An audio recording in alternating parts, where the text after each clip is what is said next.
दिलों की धड़कन, मुनाज़िर आज़म, फातिह गैर मुक़ल्लदियत व ममातियत, आलमी मुबल्लिग़ इस्लाम हज़रत मौलाना मोहम्मद इलियास घुमन साहब। भाई जो साथी सोए हुए हैं साथ वाले इनको उठा दें। सब मिलकर अल्लाह के नाम को बुलंद करें ताकि फिर बरकत आ जाए मजलिस में। नारे तकबीर, शान रिसालत, शान सहाबा, अकाबिरीन अहले सुन्नत वल जमात। तशरीफ लाते हैं मुनाज़िर आज़म हज़रत मौलाना मोहम्मद इलियास घुमन साहब।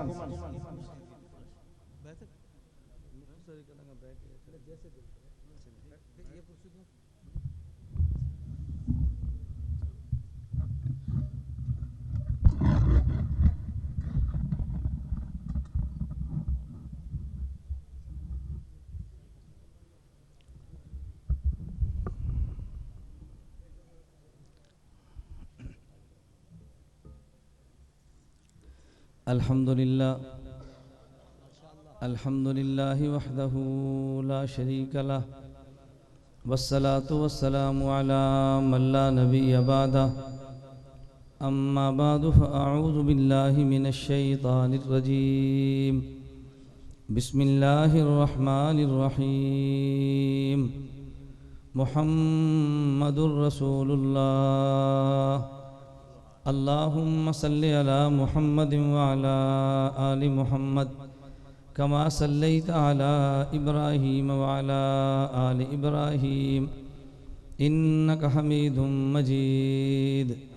अल्लाहुम्मा बारिक अला मुहम्मदिन व अला आलि मुहम्मद कमा बारकता अला इब्राहीम व अला आलि इब्राहीम इन्नका हमीदुम मजीद।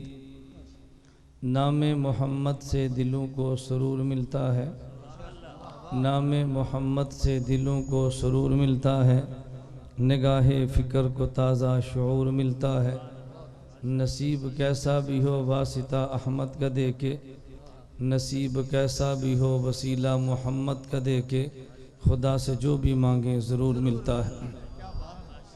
मुअज़्ज़ज़ उलमाए किराम, मेरे नहायत वाजिबुल एहतराम बुज़ुर्गों, मसलक आलो सुन्नत वल जमात से ताल्लुक़ रखने वाले वजूद नौजवान दोस्तों और भाइयों, मैंने आप हज़रात की खिदमत में कुरान करीम के 3 लफ्ज़ तिलावत किए हैं। मुहम्मदुर रसूलुल्लाह में इन 3 अल्फाज की रोशनी में बड़े इख्तिसार के साथ मसलक आलो सुन्नत वल जमात को दलाइल के साथ बयान करूँगा।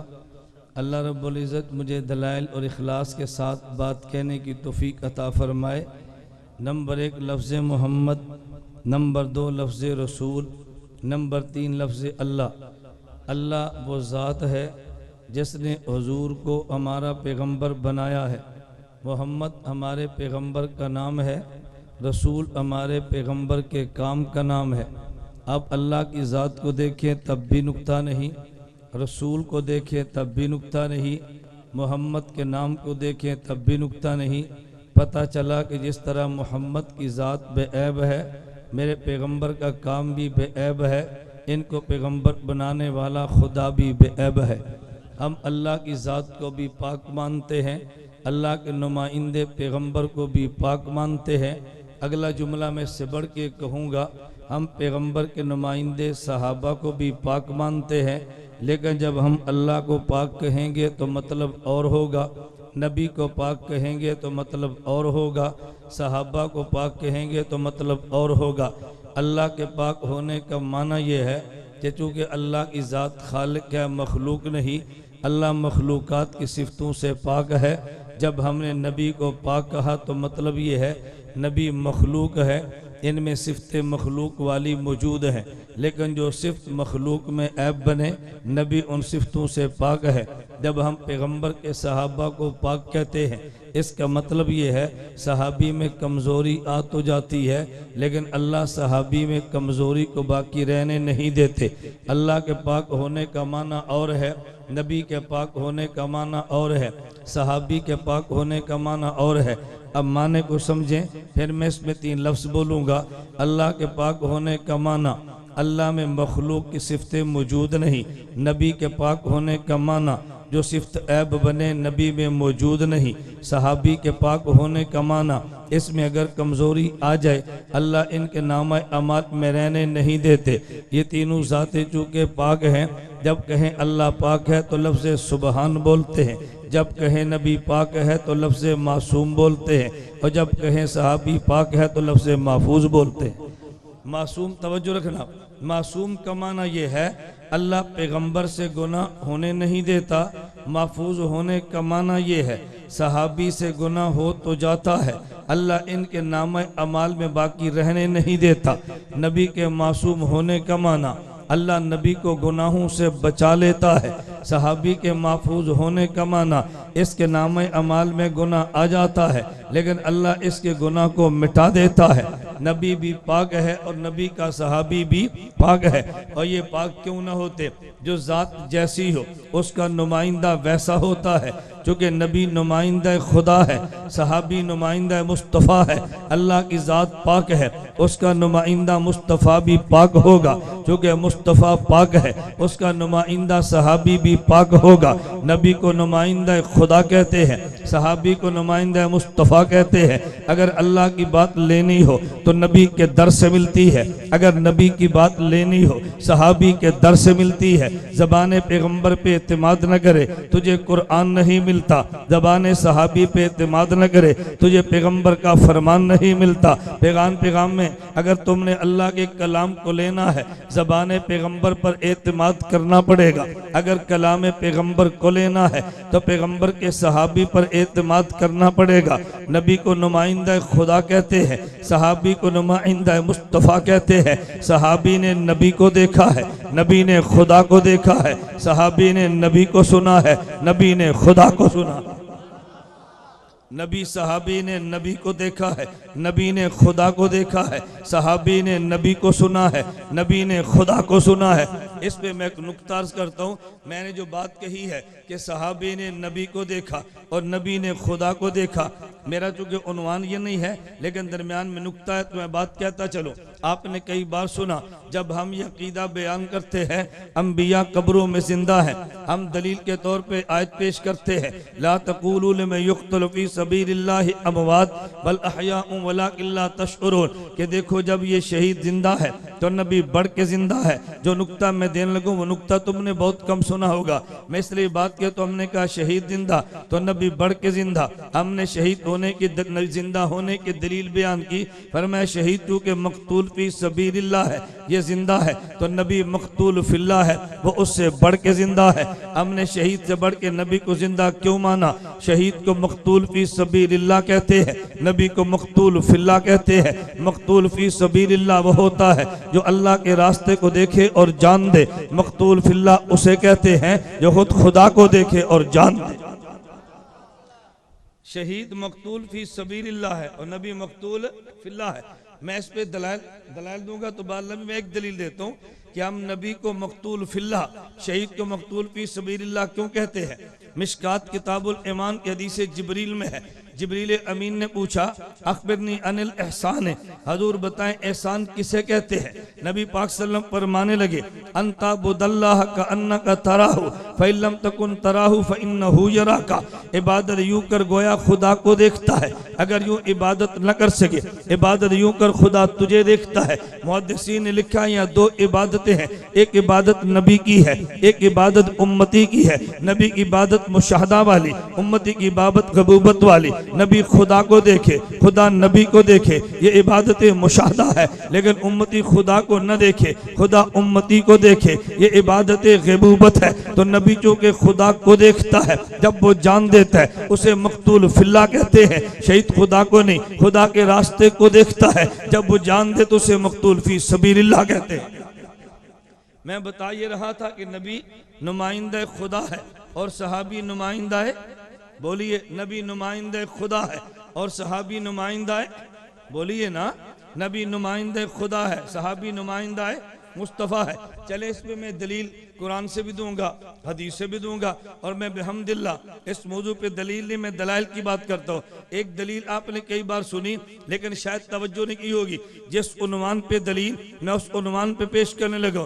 एक हदीस कई मसाइल पे बतौर दलील के पेश की जा सकती है, जभी तो इमाम बुखारी तख्ती हदीस करते हुए हदीस के कई टुकड़े करके कई अबवाब के तहत लाते हैं। एक एक हदीस से कई कई इस्तिदलालात होते हैं। आपने हदीस से मुबारक सुनी है, नबी पाक सल्लम ने जब हजरत मास को भेजा, पूछा मसला कहाँ से बताओगे? कहा जी किताबुल्लाह से। अगर किताबुल्लाह में न मिले फरमाया सुन्नत रसूलुल्लाह से। फरमाया सुन्नत में न मिले, कहा जी इज्तिहाद करूंगा। फिर मेरे पैगंबर ने एक काम किया है और एक जुमला बोला है। मेरे नबी ने काम क्या किया? वदा यदउ अला सदरी, हज़रत मास के सीने पे हाथ रखा है। नंबर 2 मेरे पैगंबर ने जुमला फरमाया अल्हम्दुलिल्लाहिल्लज़ी वफ़्फ़क़ रसूल रसूलिही लिमा यर्ज़ा बिही रसूलु। मैं इस काम पे बात नहीं करता, अगर मैं काम पे बात करूंगा तो फिर मैं एक नुक्ता पेश कर दूंगा। हमने पैगंबर के सहाबी हज़रत अबू हुरैरा को भी देखा है, हमने पैगंबर के सहाबी हजरत मास को देखा है। पैगंबर का मास से मामला और है, अबू हुरैरा से और है। अबू हुरैरा की बात आई है, हजूर मेरा हाफजा कमजोर है, मुझे कोई नुस्खा दे दिए। पर मैं अबू हुरैरा चादर बिछा दे। नबी ने चादर के ऊपर अपने हाथ को रखा है और फिर चादर अबू हुरैरा के सीने पे रखी है। लेकिन मास की बारी आई है, खुदा के पैगंबर ने हाथ बराह रास्त हते मास के सीने पे रखा है। अबू हुरैरा को नबी का हाथ मिला, बवास्ते चादर मिला है। हते मास को हाथ मिला, बिला वास्ते चादर मिला है। उसकी वजह यह है, अबू हुरैरा को मुहद्दिस कहते हैं, हते मास को फकी कहते हैं। मुहद्दिस की जरूरत हाफिजा होती है, फकी की जरूरत शरे सदर होती है। नबी ने उनको जरूरत को यूं पूरा किया, इनकी जरूरत को यूं पूरा किया है। और जो मुकाम फकी का होता है वो मुकाम मुहद्दिस का नहीं होता। फकी से एक बुलंद मकाम पे मुहद्दिस फैज होता है। लेकिन मैं कह रहा था जो नबी पाक ने जुमला बोला, फरमाया अल्हम्दुलिल्लाहिल्लज़ी रसूल अल्हम्दुलिल्लाहिल्लज़ी वफ़्फ़क़ रसूला रसूलिही। नबी लफ्ज़ रसूल को 2 बार लाए हैं, रसूला रसूलिही। पहले रसूल से मुराद हजरत मुआज़ है और रसूल ही से मुराद हजरत पैगंबर की जात है। तो नबी बताने लगे कि देखो मुझे रसूल खुदा कहते हैं तो मेरे माद को रसूल मुस्तफ़ा कहते हैं। अगर मुझे रसूल खुदा कहते हैं तो मेरे माद को रसूल मुस्तफ़ा कहते हैं। पता चला कि नबी नुमाइंदा खुदा होता है, सहाबी नुमाइंदा मुस्तफ़ा होता है। मैं कुरान की आयत पढ़ने लगा हूँ, कुरान करीम में देखे, मैंने कहा मैं आयात और अहादीस बिहम्दिल्लाह इस उन्वान पे दे सकता हूँ। नबी नुमाइंदा खुदा है, साहबी नुमाइंदा मुस्तफ़ा है। जब उदैबिया के मौके पर बैत हुई है, मेरे नबी के हाथ पर बैत हुई है और बैत किस वजह से हुई? हज़रत उस्मान गनी मक्का मुकरमा में थे, काफिर ने मशहूर कर दिया, उस्मान को शहीद कर दिया गया है। नबी के पास गैब का इल्म नहीं था, हजूर ने उस इत्तला पे यकीन कर लिया। फरमाया मेरे हाथ पर बैत करो, मैंने उस्मान का बदला लेना है। जो हजूर ने ये नहीं कहा कि मेरे उस्मान का बदला खुदा लेगा। नबी फरमाने लगे उस्मान का बदला मैं लेना है। इन उलमा से पूछ लीजिए, जब खून नबी का गिरता है तो बदला खुदा लेता है, और जब खून सहाबी का गिरता है तो बदला मुस्तफ़ा लेता है। उसकी वजह के नबी नुमाइंदे खुदा है, उसका इंतकाम भी खुदा लेगा। सहाबी नुमाइंदा मुस्तफ़ा है, इसका इंतकाम मुस्तफ़ा लेगा। जिस हुकूमत का सफ़ीर होता है, हुकूमत इंतकाम खुद लेती है ना। यही वजह कि जब इल्ज़ाम नबी पे लगता है तो उसका जवाब खुदा देता है, जब इल्ज़ाम सहाबी पे लगता है इसका जवाब मुस्तफ़ा देता है। नबी को नुमाइंदे खुदा कहते हैं और सहाबी को नुमाइंदा, बोलिए ना, नबी को नुमाइंदा खुदा, सहाबी को नुमाइंदा मुस्तफ़ा। मैंने तो इनसे कहा था, सच्ची बात है, मैं बहुत लंबा मजमून दिमाग में लेकर आया था और मेरी एक आदत है, पता नहीं किस दिन ठीक होगी, मैं वक्त की बहुत पाबंदी करता हूँ। अंदाज़ा फरमाए मैंने 6 घंटे सफ़र किया और मैंने कहा 11 बजे, मैंने कहा मैं 11 बजे स्टेज पर हूँगा। मैं 10 बजे पहुँचा, मुझे 11 बजे के क्या कर देखो 1:45 बज गए। मैं गिला नहीं करता, फ़र्क सिर्फ यह है कि बंदा बोल नहीं पाता। मैंने भाई शकील से कहा, मौलवी असद से कहा, भाई अगर 1 बजे बयान है मुझे सुला दो, मैं 1 बजे बयान कर लूँगा, मुझे भी तो ताज़ा दम होकर बोलने दो ना। तुमने बयान सुना है, मैंने सुबह मुसलसल बयानात किए, आपके सुबह बयान होंगे, मेरे सुबह 3 जलसे चलने हैं। मैं 10 बजे बहावलपुर हूँगा, असर को खाने वालूँगा, रात 10 बजे रशीदिया साहिवाल हूँगा। तो बंदे की बस हो जाती है ना।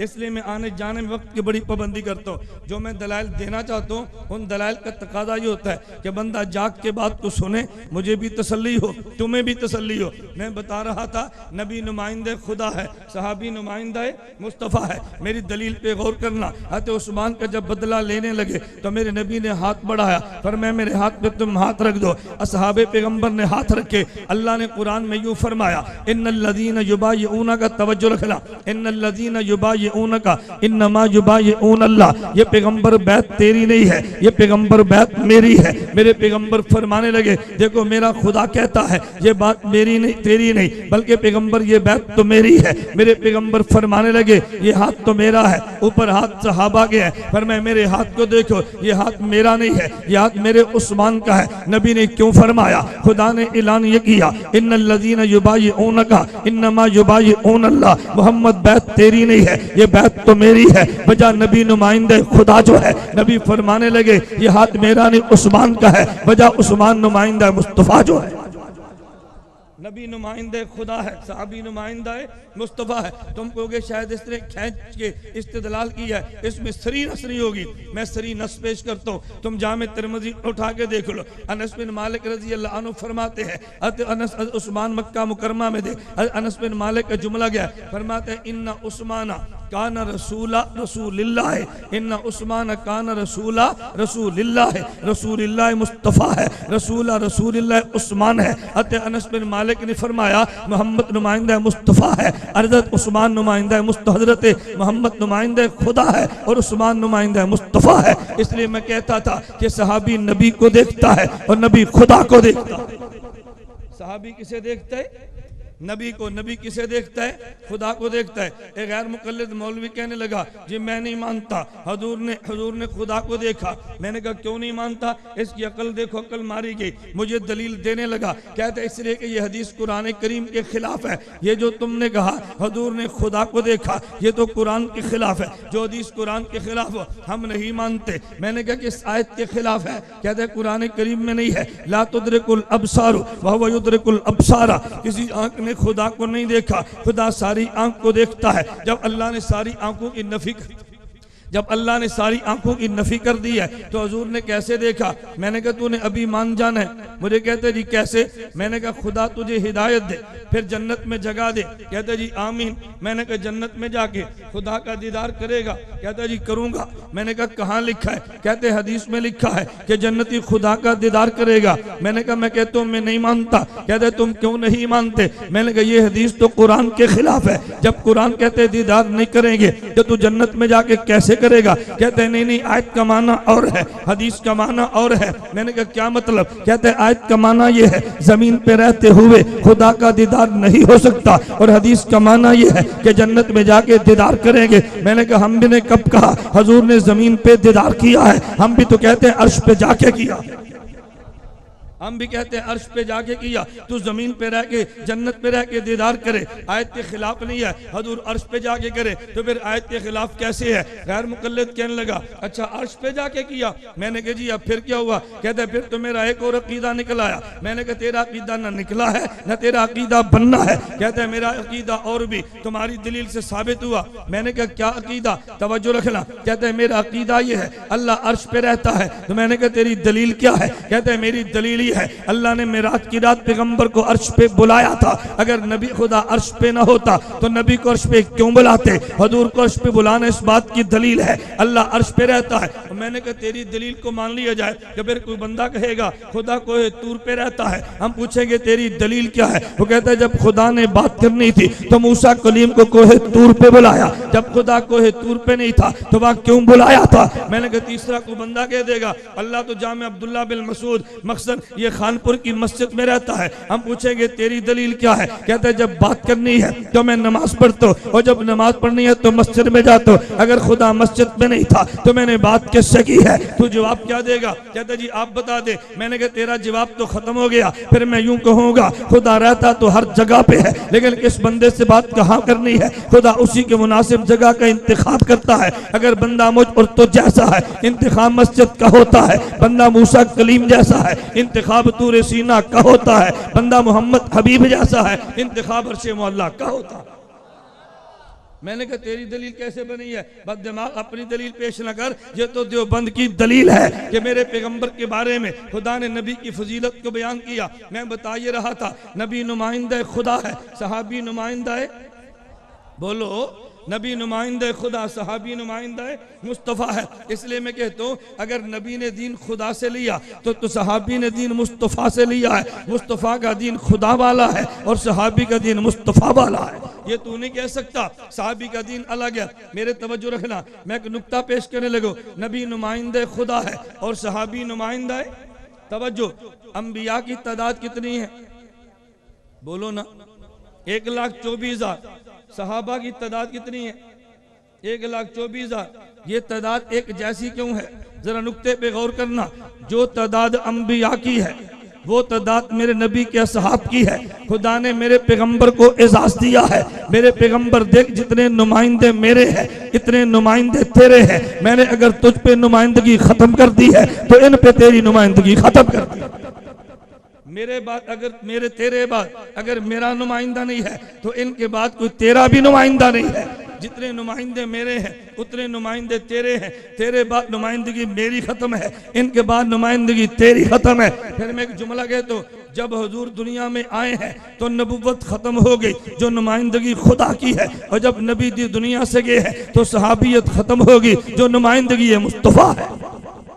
हुजूर के आने पे नबुव्वत खत्म और हुजूर के जाने पे, बोलो ना, हुजूर के आने पे और हुजूर के जाने पे जब आए हैं तो नबुव्वत खत्म, नुमाइंदे खुदा कोई नहीं आएगा। और जब हुजूर गए हैं तो फिर सहाबियत खत्म, अब नुमाइंदा मुस्तफ़ा कोई नहीं आएगा। फिर एक तवज्जो रखना, मैं एक नुक्ता पेश करने लगो। हम कहते हैं नबी मासूम है, बोलो नबी, और सहाबी महफूज। मैं एक नुक्ता कहता हूँ, नबी मासूम है, सहाबी, लेकिन अगर अकेला सहाबी हो तो महफूज है, और जब 1,24,000 मिल जाए तो नबी की तरह मासूम है। नबी अकेला मासूम है, और जब सहाबा का इजमा हो जाए, नबी अकेला मासूम, सहाबा सारे जमा हो जाए तो फिर, बोलो ना, सारे जमा हो जाए। वजह क्या है? नबी अकेला नुमाइंदे खुदा होता है, सहाबी अकेला अकेला नहीं। इसलिए कि पैगंबर की रिवायात को लेके दुनिया में चले गए। एक हदीस एक नली है, दूसरी दूसरे नली है। एक अमल एक से मिलता है, दूसरा दूसरे से मिलता है। खुदा का दीन अकेले नबी से मिलता है, नबी का अकेला दीन सारे सहाबा से मिलता है। तो नबी तन्हा नुमाइंदे खुदा होता है, ये सारे मिले तो नुमाइंदे मुस्तफ़ा होते हैं। इसलिए नबी अकेला मासूम होता है, ये सारे महफूज होते हैं। लेकिन जब जमा हो जाए तो नबी की तरह मासूम होते हैं। इसमें मैं कहा करता हूँ, अमूमन लोग कहते हैं कि देखो जी नबी चांद है और सहाबा सितारे हैं। मैंने कहा ये बात क्यों कहते हैं? कभी तूने गौर भी किया है? नबी चांद है और सहाबा सितारे हैं, नबी मासूम है और ये महफूज है। जब सारे जमा हो जाए तो मासूम बनते हैं। ये जुमला क्यों कहते हैं? नबी चांद है, सहाबा सितारे हैं। हम यूं कहेंगे कि जब चांद बिखरता है तो फिर असहाब बनते हैं, और जब सहाबा सिमटते हैं तो फिर सहाबा सिमटते हैं। मैं कह रहा था, जब चांद बिखरता है तो फिर सितारे बनते हैं, जब सितारे सिमटते हैं तो फिर चांद बनता है। नबुव्वत बिखरती है तो फिर असहाब बनते हैं, और जब सहाबा सिमटते हैं तो फिर नबुव्वत बनती है। जब इस्मत बिखरती है तो फिर हिफाजत बनती है, हिफाजत सिमटती है तो फिर इस्मत बनती है। नबी अकेला मासूम होते, सहाबा सारे मिले तो मासूम होते। मैंने कहा नबी नुमाइंदे खुदा है और सहाबी नुमाइंदा मुस्तफ़ा है। सहाबी नबी को देखता है और नबी खुदा, दोनों नबी खुदा को देखता है। बहुत सारी अहादीस पे बहुत सारी गलत फहमी लगती है। मैं चले एक दो हदीस सुनाकर बात खत्म करता हूँ। बहुत सारी अहादीस से कभी गलत फहमी कैसे लगती है, जरा एक बात को समझना। गैर मुकल्लिद कहने लगा, भाई हम तो नमाज वो पढ़ते हैं जो पैगंबर वाली है, और हमने कहा दी हम तो वो पढ़ते हैं जो पैगंबर के सहाबा वाली है। वो कहते हैं नहीं, मैं कहता हूँ नमाज वो पढ़ेंगे जो नबी वाली है। मैंने कहा तेरे पास दलील क्या है? उसने फौरन बुखारी की रिवायत को पेश कर दिया, जी मेरे पास तो बुखारी मौजूद है। मैंने कहा बुखारी की हदीस कौन सी है? कहा जी मालिक बिन हुवैरस नहीं कहते, नबी पाक सल्लल्लाहु अलैहि वसल्लम ने फरमाया सल्लू कमा रअयतुमूनी उसल्ली, जो तुमने नमाज वो पढ़नी है जो तुमने मेरी देखी देखी है। तो नबी कहते नमाज मेरी पढ़ो, तो तुमने कहा नबी के सहाबा वाली पढ़ो। मैंने तो हदीस पेश कर दी है, सल्लू कमा रअयतुमूनी उसल्ली, तुम नमाज यूं पढ़ो जैसे नबी को पढ़ते देखा, तो फिर नमाज नबी वाली पढ़नी है।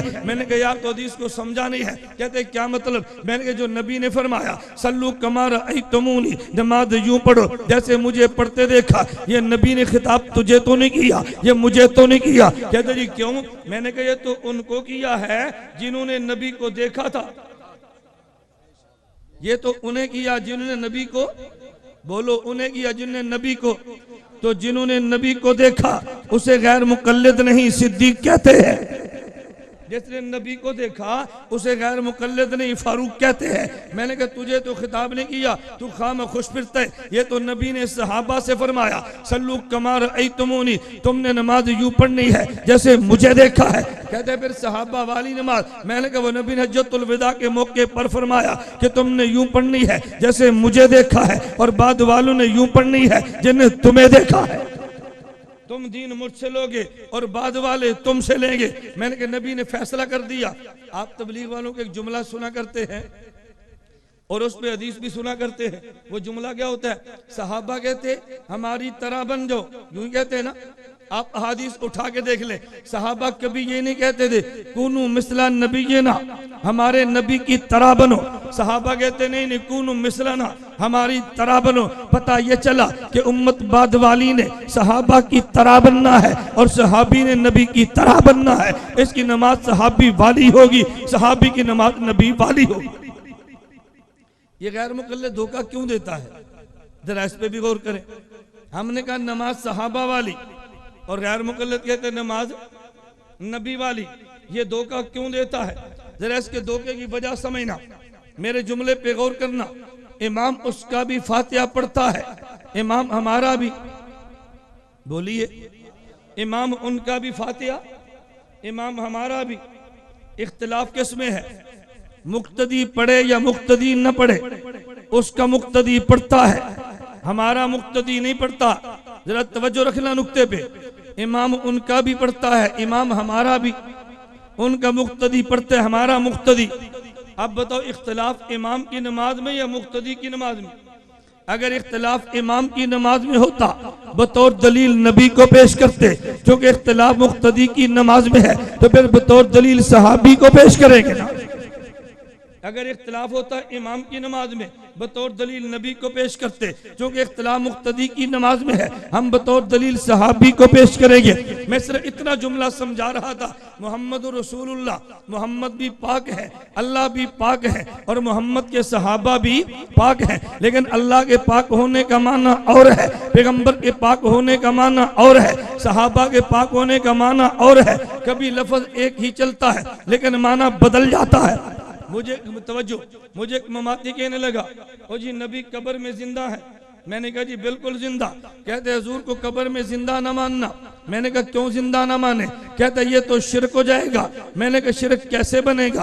कहते अल्लाह भी हय्युन है, नबी भी हय्युन है, तो ये तो तुमने खुदा के साथ शिरक कर लिया। मैंने कहा मैं तुझसे एक बात पूछता हूँ, मुझे तू बता कि तू देखता है? कहते जी बिल्कुल मैं देखता हूँ। मैंने कहा खुदा भी देखता है? कहते खुदा भी देखता है। मैंने कहा फिर खुदा भी बसीर हो गया, तू भी बसीर हो गया, तेरी आंखों को निकाल देना चाहिए ताकि शिरक न रहे, खुदा देखता रहे, तू अंधा हो। मैंने कहा तू सुनता है? कहते जी हाँ। मैंने कहा खुदा भी सुनता है? कहते जी हाँ। तो मैंने कहा सुनने वाले को समी कहते हैं, तेरे पर्दे फाड़ देने चाहिए ताकि खुदा सुने और तू ना सुने, ये शिरक तो ना होना। फौरन कहने लगा नहीं नहीं, खुदा सुनता है माना और है, मैं सुनता हूँ तो माना और है, खुदा देखता है तो माना और है, मैं देखता हूँ तो माना और है। मैंने कहा फिर मैं भी कहता हूँ खुदा जिंदा है तो माना और है, नबी जिंदा है तो माना और है। खुदा जिंदा तो माना और है, नबी जिंदा है तो माना और है। दोनों की जिंदगियों में बड़ा फर्क है। खुदा की जिंदगी अजल से अबद तक है, नबी की जिंदगी अजली नहीं अबदी है। खुदा की जिंदगी में तसलसल हयात है, दरमियान में इनकिता है नहीं। हजूर की हयात में इनकिता एक सेकंड का मौत की वजह से आया, फिर पैगंबर को हयात मिली है। मैं बता ये रहा था कि देवबंद का नजरिया क्या है, नबी नुमाइंदे खुदा है, सहाबी नुमाइंदा मुस्तफ़ा है। अल्लाह की बात लेनी हो तो मुस्तफ़ा से मिलती है, और मुस्तफ़ा की बात लेनी हो तो फिर सहाबा नुमाइंदे खुदा से मिलती है। मुस्तफ़ा को न माने तब भी बेईमान है, और सहाबी को न माने तब भी। सहाबा के मुतालिक दो किस्म के लोग मौजूद हैं, हम दोनों से बारात का ऐलान करते हैं, दोनों से बारात का ऐलान। तो आपको कि जी वो दो कौन से हैं? मैं कहता हूँ एक अमृतसर वाला है, एक ईरान वाला है। एक कहाँ का? एक अमृतसर वाला और एक ईरान का है। तुमको कि जी क्या मतलब? मैंने कहा दोनों सहाबा को नहीं मानते, फर्क सिर्फ ये था अमृतसर वाला कहता है मैं सहाबा को हुज्जत नहीं मानता, ईरान वाला कहता है मैं सहाबा का ईमान नहीं मानता। अमृतसर वाला कहता है मैं सहाबा की बात नहीं मानता, ईरान वाला कहता है मैं सहाबा की जात नहीं मानता। अमृतसर वाला कहता है मैं सहाबा की नहीं मानता, ईरान वाला कहता है मैं सहाबा को नहीं मानता। तवज्जो रखना, एक सहाबा की जात नहीं मानता, एक सहाबा की बात नहीं मानता, एक सहाबा का ईमान नहीं मानता, एक सहाबा को हुज्जत नहीं मानता, एक सहाबा को नहीं मानता, एक सहाबा की नहीं मानता। मैं कहता हूँ जो सहाबा की जात न माने वो भी बेईमान है, सहाबा की बात न माने वो भी बेईमान है। बेईमान के दर्जे तो होते हैं लेकिन वो भी बेईमान है, और ये भी बेईमान है। सहाबा का ईमान न माने तब भी बेईमान है, सहाबा को हुज्जत न माने तब भी बेईमान है, सहाबा को न माने तब भी बेईमान है, सहाबा की न माने तब भी बेईमान है। देवबंद वाले सहाबा की जात भी मानते हैं, सहाबा की बात भी मानते हैं, सहाबा का ईमान भी मानते हैं, सहाबा को हुज्जत भी मानते हैं, सहाबा को भी मानते हैं, सहाबा की भी मानते हैं। अल्लाह मुझे और आपको सहाबा को भी मानने की तौफीक दे, अल्लाह सहाबा की भी मानने की तौफीक दे। अल्लाह में उनसे भी दूर रखे, अल्लाह में इनसे भी दूर रखे। हमारे वो भी नहीं हैं, हमारे ये भी नहीं हैं, अल्लाह दोनों से महफूज रखे। जिस तरह हनफी लोग सजदा साफ करते हैं कैसे साबित है? आगे क्या है? दो सजदा करके फिर तशहुद पे पढ़े, जरा हवाला तो दें। जिस तरह हनफियों का तशहुद है आप इसको तहावी में देख लो, आपको तब भी मिलेगा। आप हनफियों का देख लो, बेहतरीन किताब इलाउ सुनन देख लो, मुफस्सर गुफ्तगू मौलाना ज़फ़र अहमद उस्मानी रहमतुल्लाह अलैह की हादीस मौजूद है जो हनफियों का तरीका है। अगर तुम्हें और कोई किताब दुनिया की न मिले, हमारी छोटी सी किताब नमाज आल सुन्नत वल जमात देख लो, जो मैंने हर में काबा के मुदर्रिस मौलाना मक्की हिजाजी के कहने पे लिखी है। 200 सफ़ात के उसमें पूरे दलाइल हैं, अहकाम के बहस किए बगैर हमने दर्ज कर दिया है। हनफियत के मसाइल कभी भी कुरान और सुन्नत के खिलाफ नहीं होते, खिलाफ नज़र आते हैं, खिलाफ होते नहीं हैं। अल्लाह हम सबको बात समझने की तौफीक अता फरमाए। वाखिर दावाना अनिल हम्दुलिल्लाहि रब्बिल आलमीन।